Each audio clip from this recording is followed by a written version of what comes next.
खुश आमदीद मोहतरम नाजरीन। हज़रत इब्राहीम की वफ़ात कैसे हुई? मनकूल है कि हज़रत इब्राहीम ने एक दफ़ा एक फ़रिश्ते से मुलाकात की।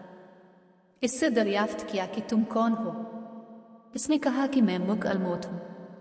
आपने पूछा क्या ऐसा हो सकता है कि तुम अपनी वो सूरत मुझे दिखाओ जिससे तुम मोमिनों की रूह कब्ज़ करते हो? कहा अच्छा मेरी जानिब से ज़रा मुँह फेर लीजिए। हज़रत इब्राहीम ने मुँह फेर लिया। फिर जब नज़र की तो देखा कि एक खूबसूरत और खुश लिबास हुसैन नौजवान है जिसके बदन से खुशबू आ रही है। आपने फरमाया कि अगर मोमिन तुमको बग़ैर हसन और जमाल के ना देखे तो इसके लिए यही बेहतर है। फिर कहा कि क्या मुमकिन है कि तुम मुझे अपनी वो सूरत दिखाओ जिससे तुम फाजिरों की रूह कब्ज़ करते हो? मुकल मौत ने कहा कि आप इसको देखने की ताकत नहीं रखते। हज़रत इब्राहीम ने कहा मैं देख सकता हूँ। कहा बेहतर है कि मेरी जानिब से आप मुँह फेर लीजिए। थोड़ी देर के बाद जब हज़रत इब्राहीम ने निगाह की तो एक मर्द सिया शक्ल सिया लिबास में देखा जिसके बाल जिस्म पर खड़े हैं और बदबू आ रही है और उसके मुंह और नाक से आग और धुआं निकल रहा है। बस हज़रत इब्राहीम बेहोश हो गए। जब होश आया तो मुक-अल-मौत सूरत अव्वल में नजर आए। फरमाया ए मुक-अल-मौत अगर फाजिर तुमको इसी सूरत में देखे तो इसके अजाब के लिए यही काफ़ी है। हज़रत इमाम जफ़र सादिक से मनकूल है कि रसूल खुदा ने फरमाया कि हज़रत इब्राहीम की उम्र 175 साल की थी। मोतबर हदीस में मनकूल है कि हज़रत सारा ने हज़रत इब्राहीम से कहा कि इब्राहीम अब ज़ईफ़ हो गए हैं, खुदा से दुआ कीजिए कि एक फ़र्जंद अता फरमाए जिससे हमारी आंखें रोशन हों, क्योंकि खुदा ने आपको अपना खलील करार दिया है। अगर चाहेगा तो वो आपकी दुआ मुस्तजाब करेगा। हज़रत इब्राहीम ने खुदा से दुआ की कि उनको एक फ़र्जंद अता फरमाए। खुदा ने उन पर वही फरमाई कि हाँ एक अक्लमंद लड़का तुम्हें अता करूँगा। इब्राहीम इस खुशखबरी के 3 साल तक मुंतज़िर रहे। फिर खुदा की तरफ से वो मौका आया कि जब हज़रत सारा ने कहा कि इब्राहीम अब ज़ईफ़ हो गए हैं और आप मौत के करीब होने को हैं, आप ऐसा करें कि खुदा आपकी मौत में ताख़ीर करे और उम्र दराज करे ताकि आप मेरे साथ लंबी ज़िंदगी गुजारें तो ज़्यादा बेहतर हो। इब्राहीम ने खुदा से सवाल किया जैसा कि हज़रत सारा ने इल्तिमास की थी। हक़ ताला ने उनको वही की कि जिस कदर चाहो तुमको ज़िंदगी अता कर दूँ। हज़रत इब्राहीम ने हज़रत सारा को ख़बर दी। उन्होंने कहा खुदा से दुआ कीजिए कि जब तक अब खुद मौत के तालिब ना हो आपको मौत ना आए। इब्राहीम ने दुआ की और हक़ ताला ने मुस्तजाब फरमाए।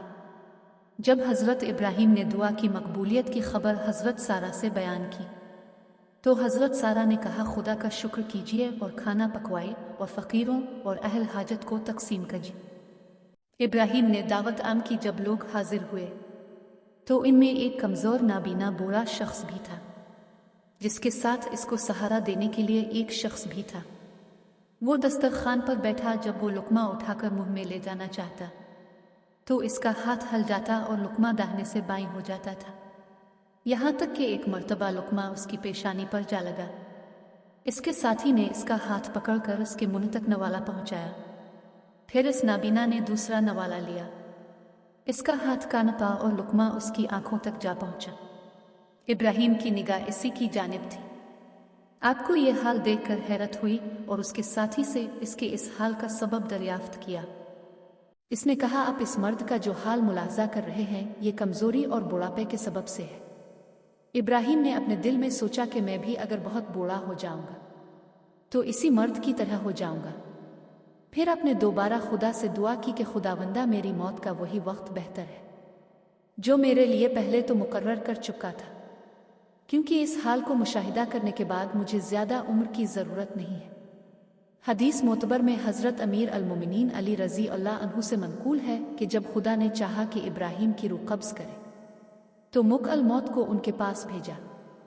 कहा अस्सलाम अलैका। इब्राहीम अपने सलाम का जवाब दिया।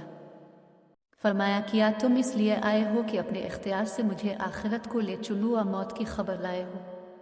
मुक-अल-मौत ने कहा कि जी मैं इसीलिए आया हूँ और आपको आपकी ख्वाहिश से खुदा की मुलाकात और आलम कुदस की जानिब दावत देता हूँ, लिहाजा कबूल कीजिए। इब्राहीम ने फरमाया कभी तुमने देखा है कि दोस्त अपने दोस्त को मार डाले? मुक-अल-मौत वापस गए और कहा कि खुदावंदा करीम तूने सुना जो कुछ तेरे खलील इब्राहीम ने कहा। پھر اللہ نے ان کو وحی کی کہ ابراہیم کے پاس جاؤ اور کہو کہ کبھی تم نے دیکھا ہے کہ کوئی دوست اپنے دوست کی ملاقات کو ناپسند کرے؟ دوست وہ ہے جو اپنے دوست کی ملاقات کا آرزو مند ہو۔ یہ سن کر حضرت ابراہیم راضی ہو گئے، اور جب اب مناسک حج سے فارغ ہو کر شام کی جانب واپس گئے تو وہیں آپ کی روح مقدس عالم قدس کی جانب روانہ ہو گئی۔